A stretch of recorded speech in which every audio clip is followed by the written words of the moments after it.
বাড়িতে ডিমের ঝোল আমরা হামেশাই করে থাকি। তো বন্ধুরা, আজ আমি সেম রেসিপিটা একটু অন্যরকমভাবে করে দেখাবো। রেসিপিটা বানানোটা যতই সোজা, খেতেও কিন্তু দুর্দান্ত আর হয়ে যায় খুব তাড়াতাড়ি। চলো রেসিপিটা শুরু করব। আর এই রেসিপিটা যে একবার দেখবে সে কিন্তু খুব সহজে বানিয়ে নিতে পারবে। রেসিপিটাকে পারফেক্টলি করার জন্য থাকছে অনেক tips and trick. Dream kitchen with village ফুডের নতুন একটা রেসিপিতে তোমাদের সবাইকে স্বাগত জানিয়ে আমার নতুন রেসিপিটা শুরু করছি। অবশ্যই প্রথম থেকে শেষ পর্যন্ত দেখো, না হলে কিন্তু বুঝতে পারবে না কেমন করে তৈরি করছি। যদি ভালো লাগে লাইক করো, কমেন্ট করে জানিও রেসিপিটা কেমন হয়েছে। আজ আমি বানাবো একটু আলাদা রকমভাবে এগ অমলেট কারি। এর জন্য দেখতে পাচ্ছ প্রথমে নিয়েছি 6খানা ডিম। ডিমগুলো আমি একে একে ফাটিয়ে নেব। তো প্রথমে আমি 4টে ডিম একসঙ্গে ফাটিয়ে নেব। এইভাবে কিন্তু এই রেসিপিটা বানানোর জন্য একসঙ্গে অনেকগুলো করে ডিম ফাটিয়ে নিতে হবে। তোমরা কম বেশি করে নিতে পারো, তাতে সমস্যা নেই। তবে যত বেশি ডিম দেবে ততই কিন্তু রেসিপিটা সুন্দর হবে। আচ্ছা, 4টে ডিম ফাটানো হয়ে গেছে। এবার এর মধ্যে দিয়ে দেবো স্বাদ অনুযায়ী লবণ আর দিয়ে দেবো সামান্য গোলমরিচের গুঁড়ো। এবার ডিমগুলো খুব ভালোভাবে একসঙ্গে মিশিয়ে নেব।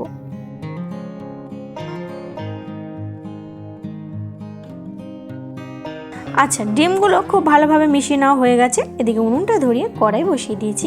কড়াইতে দিয়ে দিলাম সামান্য একটু সর্ষের তেল। এবার পুরো ডিমের গোলাটা তেলের মধ্যে দিয়ে দিলাম। তো দেখতে পাচ্ছ নিচের ডিমটা যখন একটু হয়ে আসবে তখন এইভাবে খুন্তি দিয়ে আবার নিচে অনবরত ডিম দিয়ে দেব। এইভাবে আবার যখন নিচে ডিমটা যখন একটু শক্ত হয়ে যাবে তখন আবার এইভাবে উপরের ডিমটা নিচে দিয়ে দিতে হবে। এই একই পদ্ধতিতে কিন্তু কাজটা করতে হবে। ডিমের গোলাটা কিন্তু একেবারে খুব বেশি ছড়িয়ে দেওয়া যাবে না। যতটা তোমরা মাঝখানে রেখে এই কাজটা করবে ততটাই কিন্তু রেসিপিটা ভালো হবে।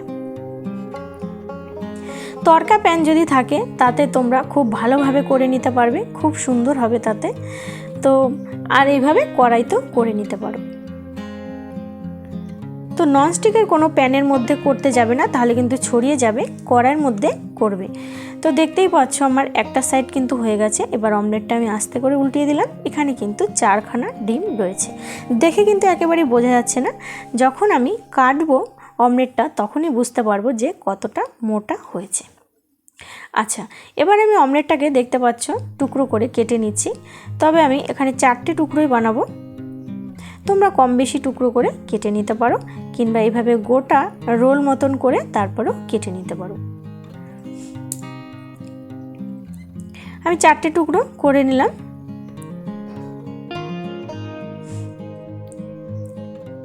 এবার একটা প্লেটের মধ্যে পুরো অমলেটটা তুলে নেব। আর যে দুটো অমলেট ছিল, 6টা ডিম নিয়েছিলাম প্রথমে, তো আর যে বাদবাকি দুটো ডিম ছিল তা দিয়ে আমি একটা অমলেট বানিয়ে নিয়েছি, সেটা তোমাদের দেখানো হয়নি। আর দেখতেই পাচ্ছ বন্ধুরা কতটা মোটা হয়েছে অমলেটটা। আর অমলেটটা তুলে নেওয়ার পরে আরেকটু সর্ষের তেল দিয়ে দিলাম কড়াইতে 2 চামচের মতো। এবার রাফলি পেঁয়াজ, টমেটো আর আদা টুকরো করে কেটে নিয়েছি, সেটা ওই তেলের মধ্যে দিয়ে দিলাম। আর এর মধ্যে দিয়েছি শুকনো লঙ্কা, কাঁচা লঙ্কা ঝালের জন্য, দিয়ে দিলাম কয়েকটা সাদা জিরা। এবার এই মশলাটাকে খুব ভালোভাবে ভাজা ভাজা করে নেব। আর এদিকে দেখো ডিমটাও নামিয়ে নিয়েছি। আর বন্ধুরা দেখতেই পাচ্ছ ডিমের অমলেটটা কতটা মোটা হয়েছে। তো এটা যদি গ্রেভির মধ্যে দেওয়া হয় তাহলে বুঝতে পারছো ফুলে কিন্তু আরও বড় হয়ে যাবে আর খেতেও কিন্তু দুর্দান্ত হবে। তো মশলাটাও এদিকে ভাজা ভাজা হয়ে গেছে। তো চলো একটা পাত্রের মধ্যে তুলে নিয়ে খুব ভালোভাবে মশলাটাকে ঠান্ডা করব। তারপর আমি একটা পেস্ট বানিয়ে নেব। এটা তোমরা শিলনোড়া বেটে নিতে পারো কিংবা মিক্সিতেও কাজটা করে নিতে পারো। আচ্ছা, মশলাটা তুলে নেওয়ার পরে আমি দিয়ে দিলাম সর্ষের তেল। খুব বেশি তেল মশলা কিন্তু একেবারেই দিচ্ছি না, তোমরা দেখেই বুঝতে পারছো। তেলের মধ্যে দিয়েছি কটা সাদা জিরে। আর যে মশলাটা আমি ভেজে নিয়েছিলাম সেটা দেখো পেস্ট বানিয়ে তেলের মধ্যে দিয়ে দিলাম।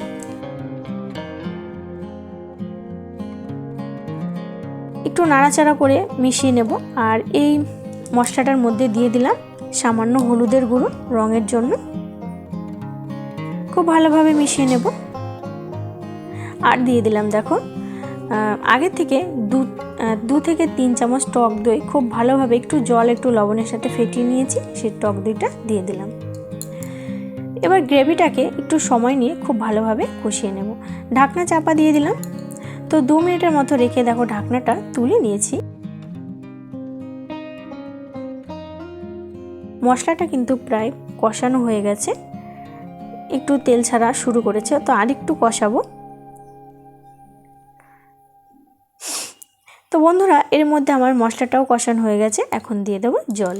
খুব বেশি জল দেব না, কারণ রেসিপিটা কিন্তু মাখো মাখো হবে, যার জন্য আমি পরিমাণ মতো জল দিয়ে ঢাকনা চাপা দিয়ে দিলাম।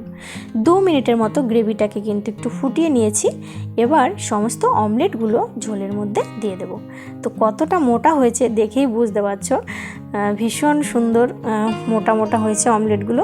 সমস্ত অমলেটগুলো গ্রেভির মধ্যে দিয়ে দেখো দিচ্ছি। এত সুন্দর একটা দুর্দান্ত রেসিপি বন্ধুরা, যদি তোমরা না খাও তাহলে কিন্তু বুঝতে পারবে না। আর গ্রেভিটাও কিন্তু ভীষণ টেস্টি হবে খেতে। একদম অল্প তেল মশলায় কিন্তু রেসিপিটা তৈরি হচ্ছে।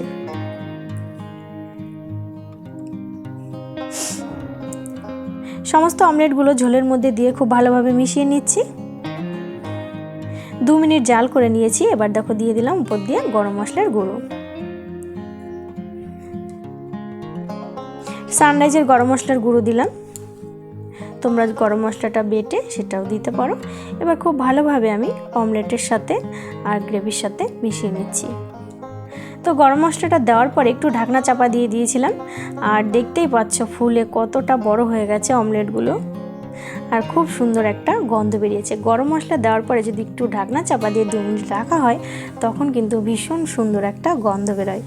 তো এখনই আমার খেতে ইচ্ছে করছে, এত সুন্দর গন্ধ বেরিয়েছে। তো রেসিপিটা বন্ধুরা হয়ে গেছে। তো রেসিপিটা কেমন লাগলো তোমরা কিন্তু কমেন্ট করে জানিও। আমার ছোট্ট পরিবারে নতুন বন্ধু হয়ে থাকলে চ্যানেলটি সাবস্ক্রাইব করে নিয়ে পাশে থাকা বেল আইকন অন করে দিয়ে আমার ছোট্ট পরিবারের পাশে থেকো। লাইক কমেন্ট করো, তোমরা লাইক কমেন্ট করলে নতুন নতুন ভিডিও করার ভীষণ উৎসাহ বাড়ে। বন্ধুদের মধ্যে শেয়ার করো। আর যারা অলরেডি আমার চ্যানেলটি সাবস্ক্রাইব করে নিয়েছো তোমাদের অসংখ্য অসংখ্য ধন্যবাদ।